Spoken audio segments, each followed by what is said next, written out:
Before we say a single word, let's do something most people never do. Let's pause. Did you feel that? That tiny moment of quiet? That's not empty space. That's emotion, breathing. Exactly. Most people rush to speak, afraid silence will make them look awkward. But silence is the first language of emotion. Before words, before sound, there was breath and stillness. And that stillness carries meaning. When I started teaching English, I thought fluency was all about speed. But the more I listened to real conversations, I realized something powerful. The best speakers don't just talk, they wait. Yes, they pause to feel what they're saying. And in that pause, listeners feel it too. That's what today's episode is about, the pause that speaks, silence and emotional English. Music fades in briefly, soft piano chords. Segment 1. When silence speaks. Think about I'm fine. The pauses change everything. I'm fine. Calm. I'm fine. Hesitant. I'm fine. Sadness hiding. I'm fine. Frustration. Even a quiet I'm fine tells a story. Yes, silence is like the heartbeat of speech. Without pauses, sentences feel like noise without rhythm. Try it. How are you? Once flat, once with a pause. How are you? Notice the difference? That pause adds intention. Exactly. Intention brings life to language. Segment 2. Why silence matters. Most learners fear silence, thinking it means weakness, but it's actually presence, space for the listener to feel. Think of a movie scene. A 5-second pause can communicate love, pain, or courage. Silence is overflowing, not empty. We live in a noisy world. Pausing feels unusual, and that's why it's powerful. Silence breaks the rhythm of noise. It wakes the heart. Segment 3. Practicing the pause. Make your pauses intentional, not accidental. I still remember that day. It was raining, and I could hear my heartbeat. A well-placed pause lets your listener see what you mean. Words are colors. Silence is the light that makes them visible. Pauses make speech natural. Without them, you sound rehearsed. Real fluency dances between sound and silence. Stop fearing silence. That's when you start sounding alive. Segment 4. Silence as connection. Deep conversations always have pauses. Even everyday chats. They create understanding and trust. Pause to listen completely. That's when your words carry meaning. Connection lives in the space between words. That space is universal. No accent, no grammar, just human emotion. Segment 5. Silence as confidence. Pausing takes courage. It says, I don't need to rush to be heard. Silence shows confidence. Only insecure speakers rush. Confident speakers breathe. Sometimes the most powerful thing is to say nothing. Let silence speak. Exactly. Meaning lands when you let silence exist and people remember it. Music, soft transition music, gentle guitar, and heartbeat fade in. So, dear listeners, pause with us. Breathe. Feel how quiet carries connection. Because the most powerful English isn't spoken fast, it's spoken alive. And aliveness always begins with a pause. So, here we are, still in silence, still listening. You know, Olivia, I think that's the hardest part for most people. They want to fill the silence instead of feeling it. Yes, because silence reveals us. It shows our emotions, and not everyone is ready to be seen that deeply. Exactly.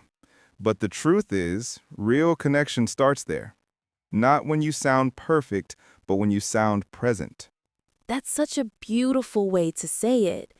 You can memorize all the grammar rules in the world, but if your words don't have presence, people won't remember them. They'll remember how you made them feel. And that feeling lives inside your pauses. The space between your words, that's where your humanity breathes. Yes, there's a quote I love. Silence is the sleep that nourishes wisdom. It's like our voice needs rest between thoughts. Otherwise, we just make noise instead of meaning. Let's take this deeper. Silence doesn't just shape emotion, it can actually heal. Absolutely. Think about it. When you're upset and someone truly listens, they don't interrupt you. They give you quiet. That quiet tells you you matter. Yes. That's why I tell my students, if you want to speak English that connects, learn to listen silently. Let people finish their emotions before you respond. That pause becomes empathy. Exactly. And that's also how you develop emotional fluency, not just verbal fluency. Because emotional fluency is about feeling what's unsaid. You know, I once had a student from Japan who barely spoke in class. Everyone thought she was shy, but when she finally gave her presentation, she spoke slowly, gently, with long pauses, and the whole room went quiet. It wasn't loud, but it was real. That's when I realized sometimes the quietest voice carries the loudest truth.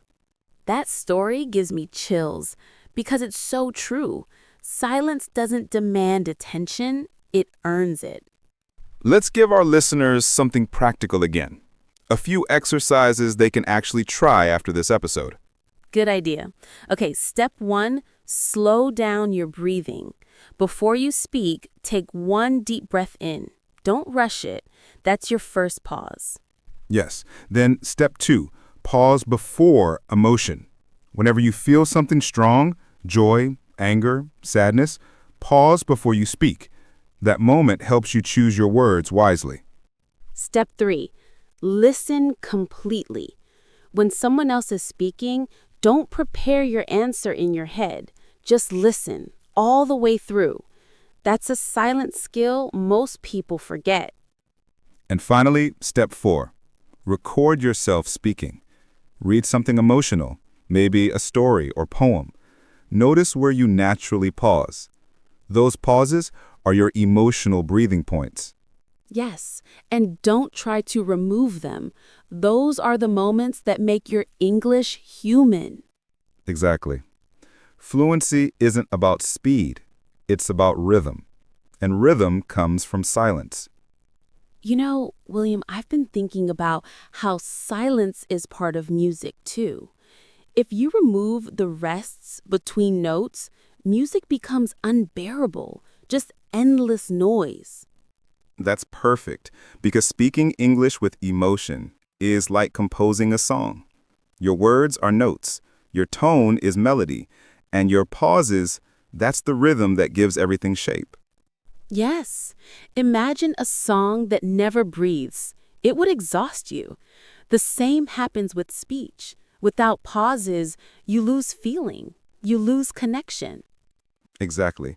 That's why sometimes the best thing you can do is simply stop talking and let your listener feel the echo. Beautifully said. The echo of silence. That's where emotion lives. Let's talk about timing for a moment, because silence is not just about stopping. It's about when you stop. Yes, that's crucial. A well-timed pause creates suspense, curiosity, or empathy. It shapes how your message lands. Exactly. But you rush it and you lose the emotional impact. Timing is emotion management. That's why comedians, speakers, teachers, they all train timing. They know that a single pause can make a line unforgettable. And not just in performance, in daily life too. A pause before saying, I'm sorry. A pause before saying, I love you. A pause before saying, I forgive you. Those silences carry more power than 1,000 explanations. Yes, because silence gives emotion permission to exist. William, remember when you said earlier that you used to think fluency was speed? I think that's such a common misunderstanding because most learners chase words, not feelings. You're right.